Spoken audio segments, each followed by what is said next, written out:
Hello everyone, welcome back. It's me दिया। तो चलिए फिर शुरू करते हैं द सेकंड चैप्टर ऑफ राह इश्क, यानी कि समीरा और अवनी की स्टोरी। अवनी हॉस्पिटल में होती है। उसकी सर्जरी चल रही थी। इतने में अवनी की फ्रेंड रिया और मानव भी हॉस्पिटल आते हैं। वो दोनों बहुत ही डरे हुए थे। वो रिसेप्शन में जाती है और पूछते हैं कि अवनी कहाँ है। तो उन्हें पता चलता है कि अवनी की सर्जरी हो रही है। मानव कहता है, मुझे बहुत टेंशन हो रहा है यार। रिया कहती है, और मेरा सर ना गुस्से से फट रहा है। शनाया का मुंह तोड़ने का मन कर रहा है मेरा। एक्चुअली वो दोनों जान चुके थे कि क्या हुआ था अवनी के एक्सीडेंट से पहले। 2 घंटे बीत चुके थे। फिर डॉक्टर सर्जरी रूम से बाहर आते हैं। मानव और रिया उनके पास जाते हैं। रिया पूछती है, हेलो डॉक्टर, अवनी कैसी है? कुछ मेजर तो नहीं है ना? डॉक्टर थोड़ा हेजिटेंट होते हैं। फिर कहते हैं, देखिए पेशेंट की हालत बहुत ही सीरियस है। 48 आवर्स से पहले हम कुछ नहीं कह सकते। उनके 3 रिब्स की हड्डी टूटी है। Left hand and right ankle fractured है। और सर पे भी गहरी चोट है। आई गेस आप उनके दोस्त हो। प्लीज़ उनके फैमिली को इन्फॉर्म कर दीजिए। ऐसे कह के वो डॉक्टर वहाँ से चले जाते हैं। मानव और रिया परेशान हो जाते हैं।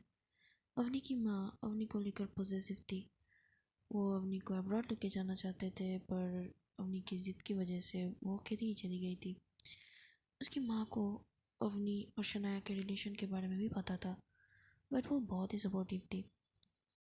मानव झिझकते हुए फ़ोन निकालता है। फिर वो अवनी की माँ यानी कि निर्मला मेहरा को कॉल करता है। अवनी की माँ नेक्स्ट डे अब्रॉड से इंडिया आती है। फिर वो हॉस्पिटल जाकर मानव और रिया को सब कुछ सच बताने के लिए बोलती है। तो वो जब सुनती है कि ये सब शनाया की वजह से हुआ है, वो बहुत ही भड़क उठती है। पहले वो डॉक्टर से बात करती है। फिर अवनी को देखने के लिए आईसीयू में जाती है। अवनी की हालत बहुत ही बुरी थी। उसे देखकर अवनी की माँ रो पड़ती है। फिर अवनी की माँ डिसाइड करती है कि वो अवनी को लेकर अब्रॉड चली जाएंगी। अवनी की मॉम उस डॉक्टर से बात करती है और अवनी को वहाँ से अब्रॉड ले जाने की तैयारी करने लगती है। डॉक्टर उन्हें वार्न करती है कि अवनी को ज़्यादा स्ट्रेस ना दे। वो अभी तक कोमा से बाहर ही नहीं आई थी। अवनी की माथे की चोट बहुत ही गहरी थी, इसीलिए उसे टाइम लग रहा था कॉन्शियस होने में। सब फॉर्मेलिटीज़ पूरी करके अवनी की मॉम अवनी को लेकर एयरपोर्ट के लिए निकल जाती है। वहीं दूसरी तरफ समीरा, जो कि बिज़नेस के काम के लिए अब्रॉड जा रही थी, वो कैब से उतरती है एयरपोर्ट के बाहर। तभी उसे एक एम्बुलेंस दिखती है। समीरा बहुत ही रिजर्व्ड किस्म की इंसान होती है, तो वो किसी और की तरफ ध्यान देना पसंद नहीं करती थी। लेकिन आज पता नहीं क्यों उसे बहुत बेचैनी सी हो रही थी। वो देखती है कि एक लेडी एम्बुलेंस से उतर रही है और पैरामेडिक्स एक स्ट्रेचर को कार से निकालती है। समीरा को अचानक से क्या हुआ कि वो उस एम्बुलेंस की तरफ जाने लगी। वो देखना चाहती थी कि ये कौन है उस स्ट्रेचर में। इससे पहले कि समीरा वहाँ पे पहुँचती, वो लेडी स्ट्रेचर को लेकर ऑलरेडी एयरपोर्ट के अंदर चली गई थी।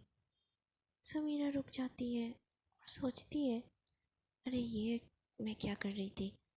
फिजूल की बातों के लिए मेरे पास टाइम नहीं है। Focus Samira, focus. और ऐसे कह के वो भी एयरपोर्ट के अंदर चली जाती है। फ्लाइट बोर्डिंग होने के बाद वो अपनी सीट पे बैठती है, वो भी बिज़नेस क्लास में, क्योंकि वो एक सीईओ थी। इसीलिए बिज़नेस क्लास में ज़्यादा भीड़ नहीं थी, इसलिए वो उस सेम लेडी को नोटिस करती है जो एयरपोर्ट के बाहर थी।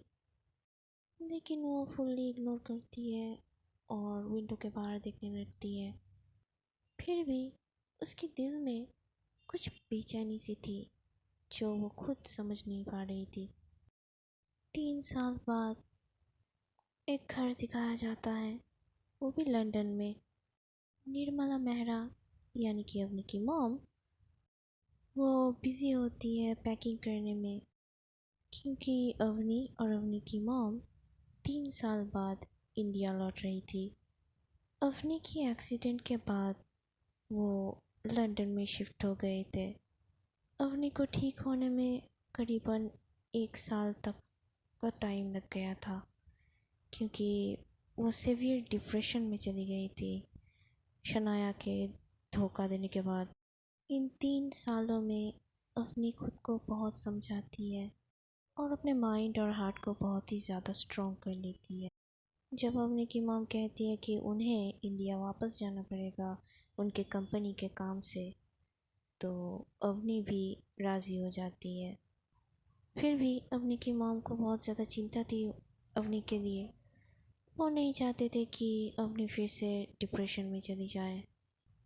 कोई माँ अपनी बच्ची को तड़पता हुआ नहीं देख सकती, पर अवनी अपनी पास्ट को भूलना चाहती थी, उससे बाहर आना चाहती थी। वो नई तरह से अपनी ज़िंदगी शुरू करना चाहती थी। अवनी अपने कमरे से नीचे आते हुए अपनी माँ को बोलती है, माँ, मैंने सब कुछ पैक कर लिया है, आपका हो गया है क्या? अवनी की मॉम थोड़ी सी स्माइल करके अवनी को अपने पास बुलाती है। अवनी भी उनके पास जाकर बैठ जाती है। अवनी की मॉम अवनी के हाथ अपने हाथों में लेती है और कहती है, अवनी, तुम मुझसे प्रॉमिस करो कि तुम अपना ख्याल रखोगी। मैं नहीं चाहती कि तुम फिर से। वो अपनी बात ख़त्म ही नहीं कर पाए, अपनी उन्हें हक कर लेती है और कहती है, माँ, आप चिंता मत करो, मैं अपना ख्याल खुद रख सकती हूँ। I'm totally fine now, और मैं पहले की तरह नहीं हूँ, आप तो जानती हो ना। तो अवनी की मॉम कहती है, जानती हो बेटा, फिर भी डर लगता है। लास्ट टाइम मैं तुझे ऑलमोस्ट खो चुकी थी और हिम्मत नहीं है मुझ में। तो मुझसे प्रॉमिस कर कि जो कुछ भी हो तो मुझसे कभी कुछ नहीं छुपाएगी।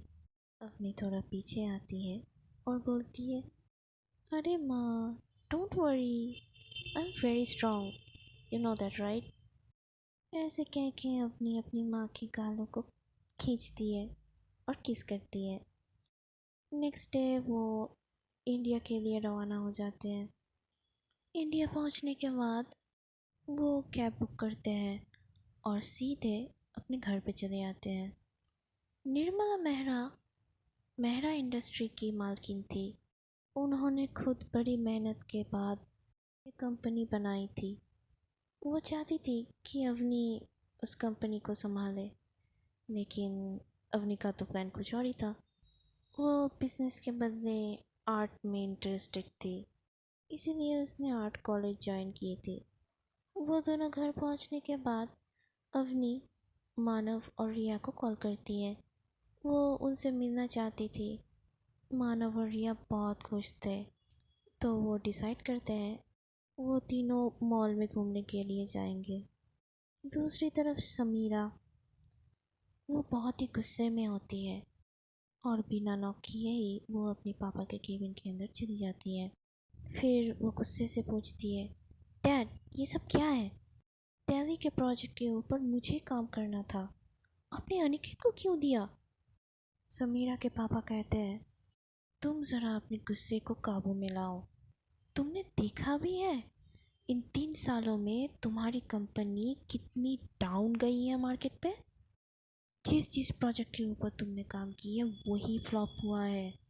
इस साल भी बहुत भारी नुकसान हुआ है। मैं कोई रिस्क लेना नहीं चाहता, इसीलिए मैंने दिल्ली के प्रोजेक्ट को अनिकेत के ऊपर सौंपा है। तुम्हें जो काम दिया गया है वो तुम ठीक से करो, ज़्यादा दिमाग मत खाओ मेरा, जाओ अब यहाँ से। ऐसे करके समीरा के पापा बहुत ही रूडली बात करते हैं समीरा से। समीरा को बहुत ज़्यादा हर्ट होता है। लेकिन वो कुछ कर भी तो नहीं सकती थी। सच में 3 साल में बहुत ही नुकसान हुआ है कंपनी का उसकी वजह से। तो वो बिना कुछ कहे वहाँ से चली जाती है। जैसे ही वो अपनी केबिन में जाती है, उसका फ़ोन बजने लगता है। समीरा वो कॉल पिक करती है। फिर कुछ देर बात करने के बाद वो बहुत खुश हो जाती है, क्योंकि समीरा का मीटिंग निर्मला मेहरा के साथ फिक्स हो गई थी। वो बहुत दिनों से ट्राई कर रही थी कि वो मेहरा इंडस्ट्री के साथ एक डील साइन करे। समीरा सोचती है, फाइनली कुछ तो अच्छा हुआ। ऐसे कह के वो खुशी से अपना काम करने लगती है। सो गाइस, आज के लिए बस इतना ही। तो चलिए देखते हैं नेक्स्ट एपिसोड में क्या होता है। क्या समीरा और अपनी की मीटिंग होगी या कुछ हट के। तब तक के लिए टाटा, बाय बाय, राधे राधे।